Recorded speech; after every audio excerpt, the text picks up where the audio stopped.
मित्रों नमस्कारम। मित्रों, मैं आज इस वीडियो में श्री ब्रह्मा जी के आयु की गणना करूंगा। मित्रों, श्रीमद् भगवद गीता में एक श्लोक लिखा हुआ है, सहस्त्र युग पर्यंतम अहर यद ब्रह्माणो विदु रात्रिम युग सहस्त्र अंताम ते अहो रात्र विदु जना। मित्रों, ये श्लोक श्रीमद् भगवत गीता में लिखा हुआ है। इस श्लोक का मैं अर्थ वीडियो में समझाऊंगा आगे, लेकिन इससे पहले हम कुछ महत्वपूर्ण बिंदु की चर्चा कर लेते हैं जिसमें जो इस वीडियो में यूज होगा। सबसे पहले महायुग। महायुग को हम चतुर्युग या चक्रीय युग भी कहते हैं।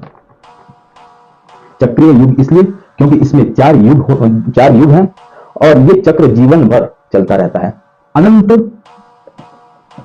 काल तक ये चक्र चलता रहता है। दूसरा शब्द आएगा संधिकाल।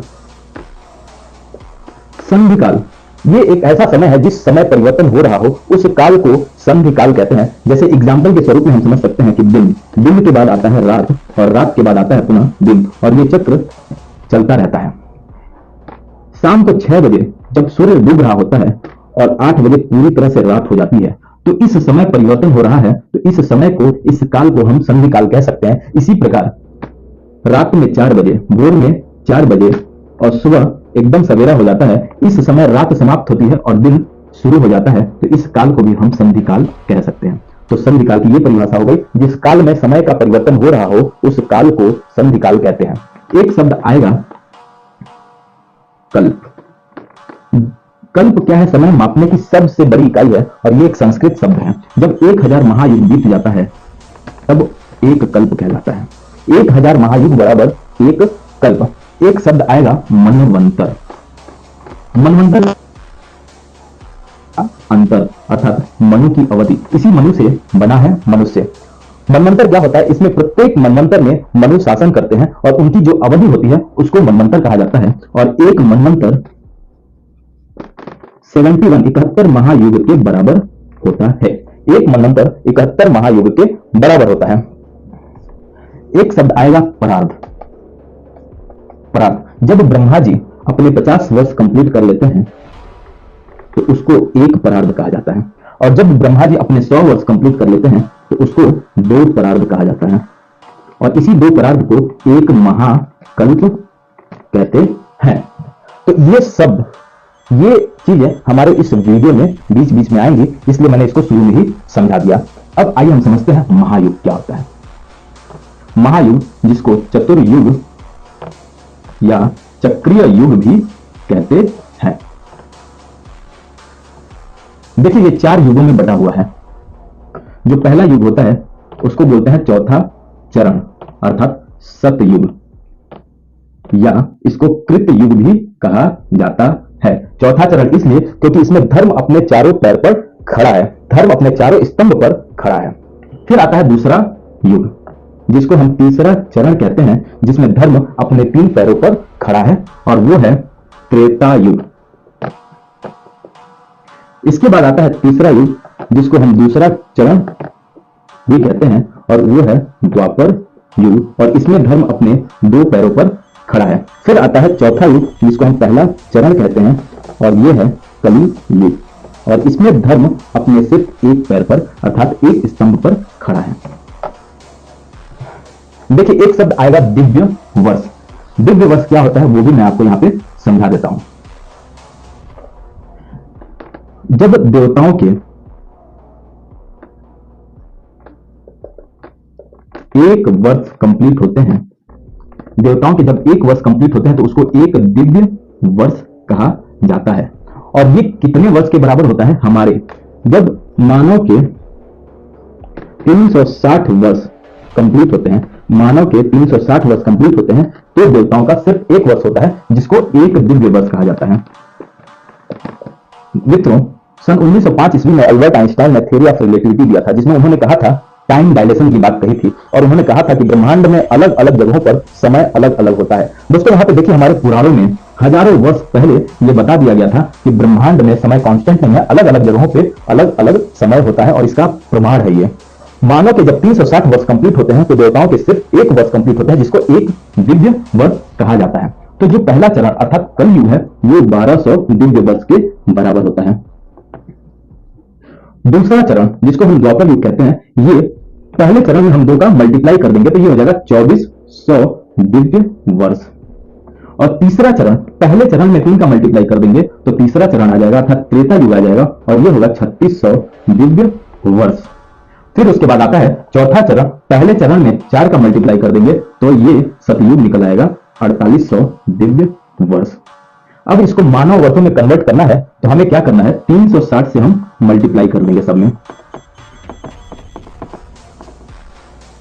मित्रों, जब हम इसमें 360 से मल्टीप्लाई करेंगे तो ये आएगा 17,28,000 मानव वर्ष के बराबर।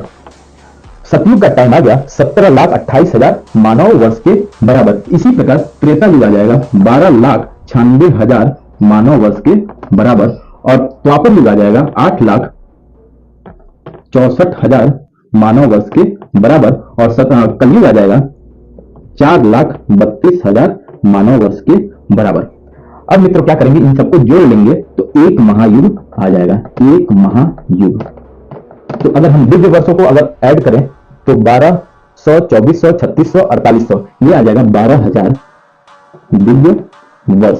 और इसको मानव वर्ष में कन्वर्ट करना है तो आप इसमें क्या कीजिए, 360 से मल्टीप्लाई कीजिए, या पहले से हम यहाँ पे निकाल के रखें तो इन सबको ऐड भी कर सकते हैं। ये आ जाएगा 43,20,000 मानव वर्ष के बराबर। और टाइम डायलेशन का सबसे अच्छा एग्जाम्पल हमारे पुराणों में यहां से मिलता है। मित्रों, अब आइए हम इस श्लोक की बात करते हैं। इस श्लोक में ये लिखा है, सहस्त्र युग पर्यंतम अहर यद ब्रह्माणो विदु रात्रिम युग सहस्त्र अंताम ते अहो रात्र विदो जना। मित्रों, इस श्लोक को मैं स्क्रीन पे भी लिख दिया है, मैंने डाल दिया है इसको। देखिए, इस श्लोक में जो मैंने स्क्रीन पे डाला है ये सब एक में लिखा हुआ है, और ये भी सब एक में लिखा है। और संस्कृत को पढ़ने का सबसे उचित तरीका है उसको संधि विच्छेद करके पढ़ना। जैसे ये जो मैंने स्क्रीन पे डाला हुआ है वो ऐसे लिखा है, ते अहो रात्र। इसको मैंने संधि विच्छेद करके ऐसे लिखा, जिसमें अहो रात्र का मतलब होता है दिन रात। तो इस श्लोक का मतलब ये हुआ कि जो ब्रह्मा जी का एक दिन है वो 1000 महायुग के बराबर है। ब्रह्मा जी का एक दिन बराबर 1000 महायुग, जिसको कहा जाता है एक कल्प। और इतने ही के बराबर ब्रह्मा जी की एक रात होती है, और वो भी 1000 महायुग के बराबर होती है, अर्थात एक कल्प के बराबर होती है। तो जो ब्रह्मा जी की एक रात होगी वो भी 1000 महायुग के बराबर होगी। इस प्रकार ब्रह्मा जी का एक दिवस कितना होगा, एक दिवस का मतलब एक दिन प्लस एक रात, अर्थात 2000 महायुग। इसका मतलब हम इसको 2 कल्प लिख सकते हैं। तो जो ब्रह्मा जी का एक दिन हुआ वो 1000 महायुग, और जो एक रात हुई वो भी 1000 महायुग के बराबर हुआ। यह स्पष्ट रूप से श्रीमद् भगवत गीता में लिखा हुआ है, सहस्त्र युग पर्यंतम अहर यद ब्रह्माणो विदु रात्रिम युग सहस्त्र अंताम ते अहो रात्र विदो जना। मित्रों, अभी देखिए, जो ब्रह्मा जी का एक दिन होता है, जो जीवन का चक्र होता है, उसी एक दिन में चलता है। और जो ब्रह्मा जी एक रात होती है ब्रह्मा जी की, उसमें सिर्फ प्रलय होता है। और फिर जब ब्रह्मा जी की अगली सुबह होती है तो फिर वैसे ही जीवन का चक्र चलता रहता है, और रात में प्रलय होता है। और जब ब्रह्मा जी का अपना 100 वर्ष कंप्लीट हो जाता है तो महाप्रलय आता है। और जब ब्रह्मा जी का 100 वर्ष कंप्लीट होता है तो भगवान विष्णु का सिर्फ एक दिन के बराबर होता है। और जब ब्रह्मा जी का 100 वर्ष कंप्लीट होता है तो ब्रह्मांड की संपूर्ण चीजें, संपूर्ण पिंड, संपूर्ण ग्रह, यहाँ तक कि स्वयं ब्रह्मा जी भी भगवान विष्णु की नाभि में विलीन। तो मित्रों, ब्रह्मा जी का जब 100 वर्ष कंप्लीट होता है तो महाप्रलय आता है। जब ब्रह्मा जी का 100 वर्ष कंप्लीट होता है तो भगवान विष्णु का सिर्फ एक दिन होता है उस समय। और जब ब्रह्मा जी का 100 वर्ष कंप्लीट होता है तो उसको एक महाकल्प कहा जाता है। मित्रों, जब ब्रह्मा जी का 100 वर्ष कंप्लीट होता है उसके बाद महाप्रलय आता है, और ब्रह्मांड के संपूर्ण ग्रह, संपूर्ण पिंड, यहाँ तक कि स्वयं ब्रह्मा भी श्री भगवान विष्णु के नाभि में विलीन हो जाते हैं, अर्थात पूर्ण में प्रवेश कर जाते हैं, एक शून्य में प्रवेश कर जाते हैं। और मित्रों, आप विज्ञान में एक थ्योरी पढ़ते हैं, बिग बैंग की थ्योरी। उसमें यह बताया जाता है कि ब्रह्मांड की शुरुआत होने से पहले संपूर्ण ब्रह्मांड एक बिंदु में निहित था। और हमारे पुराणों में ये बात लिखी गई है कि वो बिंदु भगवान विष्णु का नाभि है। इससे ये पता चलता है कि हमारे पुराण, हमारे वेद कितने ज्यादा वैज्ञानिक हैं। उसमें विज्ञान इतना अधिक उन्नत है कि आज का विज्ञान उसके सामने बिल्कुल शून्य है। मित्रों आगे बढ़ते हैं। ब्रह्मा जी के एक दिन का सूत्र क्या है वो मैं यहां पे लिखता हूं। सूत्र ब्रह्मा जी का एक दिन। जो ब्रह्मा जी का एक दिन होता है उसमें 14 मनवंतर होते हैं और प्रत्येक मनवंतर में एक इंद्र का शासन होता है। इस प्रकार ब्रह्मा जी के एक दिन में 14 मनवंतर और 14 इंद्र का शासन होता है। प्रत्येक मनवंतर में जो पहले शासक होते हैं उनका नाम होता है मनु। तो इस प्रकार टोटल ब्रह्मा जी के एक दिन में 14 मनवंतर होते हैं और प्रत्येक मनवंतर से पहले तथा प्रत्येक मनवंतर के बाद एक संधि काल होता है। तो जो ब्रह्मा जी का एक दिन होता है इसमें 14 मनवंतर प्लस संधि काल और प्रत्येक मनवंतर में 7 ऋषि होते हैं। इस प्रकार ब्रह्मा जी के एक मनवंतर में, ब्रह्मा जी के एक दिन में 98 ऋषि होते हैं। उन 7 ऋषियों को सप्तऋषि कहा जाता है। प्रत्येक मनवंतर में 7 ऋषि। तो इस प्रकार एक दिन में 98 ऋषि। देखिए ये ब्रह्मा जी के एक दिन का सूत्र है। इसमें 14 मनवंतर होते हैं। 1 2 3 4 5 6 7 8 9 10 11 12 13 14। देखिए जब ब्रह्मा जी का दिन होता है और पहला मनवंतर आता है उससे पहले एक संधि काल होता है और प्रत्येक संधि काल एक सतयुग के बराबर होता है अर्थात एक कृतयुग के बराबर होता है अर्थात 17,28,000 वर्ष का होता है। प्रत्येक संधि काल अर्थात चौथे चरण के बराबर होता है। तो ब्रह्मा जी का जब एक दिन स्टार्ट होता है, प्रारंभ होता है और पहला मनवंतर, ठीक है, पहला मनवंतर जब वो सृजित करते हैं तो उसके पहले का एक संधिकाल जो कि इतने वर्ष के बराबर होता है, 17,28,000 वर्ष के बराबर होता है। और फिर एक मनवंतर की अवधि जो होती है 71 महायुग के बराबर होती है। हर मनवंतर, जितने भी मनवंतर है, सभी मनवंतर, एक मनवंतर बराबर 71 महायुग। जब इसको आप मानव वर्षों में कन्वर्ट करेंगे तो 71 इंटू 43,20,000 मानव वर्ष और इसको मल्टीप्लाई करेंगे तो 30,67,20,000 मानव वर्ष के बराबर आएगा। और सबसे आश्चर्यचकित बात यह है, सबसे आश्चर्यजनक बात यह है कि सूर्य को अपने गैलेक्सी के केंद्र का अर्थात अपने ब्लैक होल का एक पूरा चक्कर लगाने में लगभग 30 करोड़ वर्ष का समय लगता है और यह हमारे पुराणों में पहले से ही मौजूद है। तो अब आप सोच सकते हैं कि विज्ञान किसका आगे है। देखिए मैंने बोला प्रत्येक मनवंतर से पहले और उसके बाद एक संधि काल होता है। अब पहले मनवंतर की जब अवधि समाप्त होगी 71 महायुग के बराबर, तो फिर दूसरे मनवंतर का सृजन होने से पहले उसमें भी एक संधि काल होगा जो कि 17,28,000 मानव वर्ष के बराबर होगा। इस प्रकार टोटल कितने संधि काल होगा? 1 2 3 4 5 6 7 8 9 10 11 12 13 14 और जब ब्रह्मा जी की रात होगी उसके बाद भी एक संधिकाल होगा, वो भी एक सतयुग के बराबर होगा। तो टोटल 15 संधिकाल हो जाएंगे। 15 संधिकाल हो गए। इस प्रकार ब्रह्मा जी का एक दिन निकल आएगा। तो देखिए ब्रह्मा जी का एक दिन क्या हो गया? 14 मनवंतर अर्थात 14 इंटू 71 ये हो जाएगा महायुग प्लस 15 और प्रत्येक मनवंतर कौन से युग के बराबर होता है? एक सतयुग, जिसको हम लिख सकते हैं चौथा चरण। तो ये हो जाएगा 994 महायुग, 994 महायुग प्लस इसको लिख सकते हैं 15 चौको 60 चरण। ये हो जाएगा 994 महायुग प्लस इसको लिख सकते हैं 6 इंटू 10 चरण। जरा देखिएगा 10 चरण को हम कैसे लिख रहे हैं, यहाँ पे कैसे प्रस्तुत करते हैं। 994 महायुग प्लस 6 इंटू इसको लिख सकते हैं 10 इंटू 1 चरण, पहला चरण। और जरा देखिए यहाँ पे पहला चरण है 4,32,000 मानव वर्ष के बराबर। तो ये हो जाएगा 994 महायुग plus 6 into 10 into 4,32,000,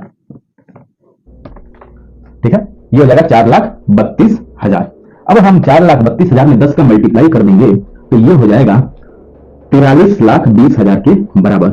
994 महायुग plus 6 into ये हो जाएगा 43,20,000 महायुग के सॉरी 43,20,000 मानव वर्ष के बराबर। और 43,20,000 मानव वर्ष को एक महायुग कहा जाता है। तो 994 महायुग प्लस 6 इंटू एक महायुग, तो ये हो जाएगा 994 महायुग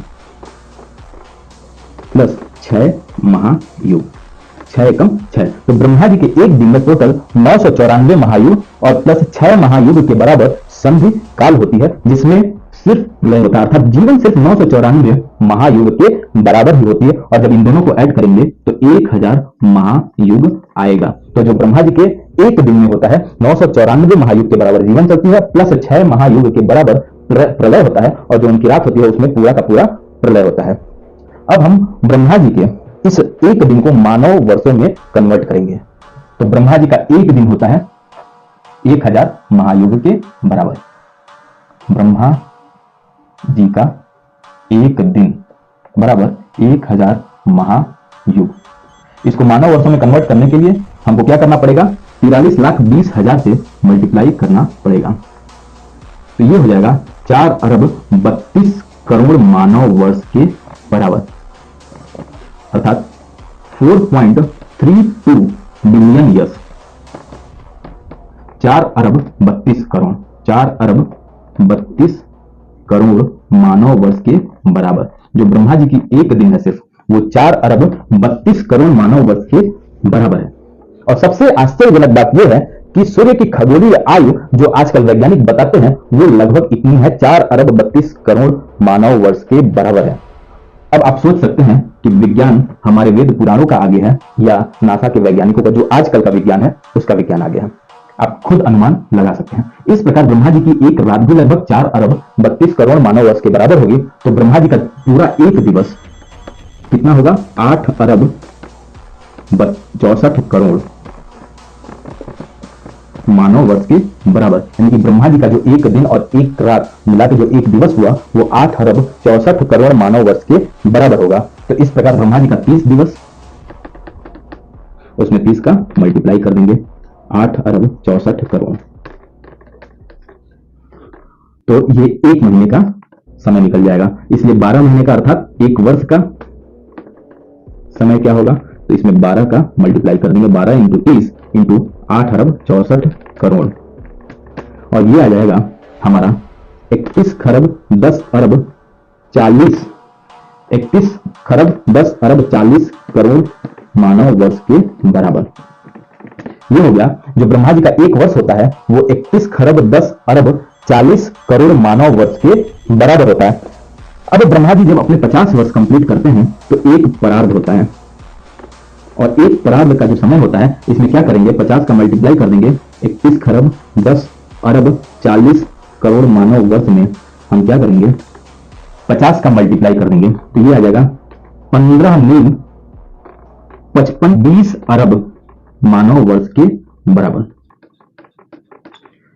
जब हम ब्रह्मा जी का 50 वर्ष कैलकुलेट करेंगे तो ये आएगा 15 मील 55 खरब 20 अरब मानव वर्ष के बराबर। इसलिए ब्रह्मा जी का जो 100 वर्ष होगा अर्थात 2 परार्ध, जिसको हम एक महाकल्प कहते हैं, ब्रह्मा जी का जो 100 वर्ष होगा उसको हम बोलते हैं 2 परार्ध। तो इस संख्या में हम 2 का मल्टीप्लाई कर देंगे तो ये आ जाएगा 31 मील 10 खरब 40 अरब मानव वर्ष के बराबर। तो जो ब्रह्मा जी का 100 वर्ष है वो 31 मील 10 खरब 40 अरब मानव वर्ष के बराबर होता है। और ये भगवान विष्णु का सिर्फ एक दिन होता है, इसके बाद महाप्रलय आता है और फिर भगवान विष्णु फिर अपने एक रात, जिनका जो ब्रह्मा जी के 100 वर्ष के बराबर है उतना वो शयन करते हैं एकांत वन में, क्षीर महासागर में। और ब्रह्मांड की संपूर्ण चीजें, यहां तक कि स्वयं ब्रह्मा भी भगवान विष्णु की नाभि में समाहित हो जाते हैं, अर्थात पूर्ण में प्रवेश कर जाते हैं, एक शून्य में समाहित हो जाते हैं। और जब भगवान विष्णु का एक रात कंप्लीट होता है और पुनः जब वो अगले दिन जागृत होते हैं, अगले दिन जागते हैं, तो पुनः उनके नाभि से एक कमल दल निकलता है जिसमें से ब्रह्मा जी की उत्पत्ति होती है। और फिर ब्रह्मा जी एक ब्रह्मांड का सृजन करते हैं और ये जीवन चक्र सदैव निरंतर चलता रहता है। और जब भगवान विष्णु के 100 वर्ष कंप्लीट होते हैं तो भगवान शिव के सिर्फ एक दिन के बराबर होता है। दोस्तों अब आप देख सकते हैं कि जो हमारे वेद पुराणों में जो टाइम डायलेशन का जो सबसे अच्छा एग्जाम्पल दिया है वो कितना वैज्ञानिक है और ये शाश्वत सत्य है ये सारी बातें। दोस्तों मिलते हैं अगली वीडियो में, तब तक के लिए नमस्कार। और दोस्तों एक बात और, मैं इसके बाद एक ऐसी वीडियो लाऊंगा जो इसी वीडियो से जुड़ा होगा और इसमें एक ऐसा अंक है जो सर्वशक्तिमान है और ये ब्रह्मांड का सबसे बड़ा रहस्य है और इस वीडियो से वो जुड़ा होगा।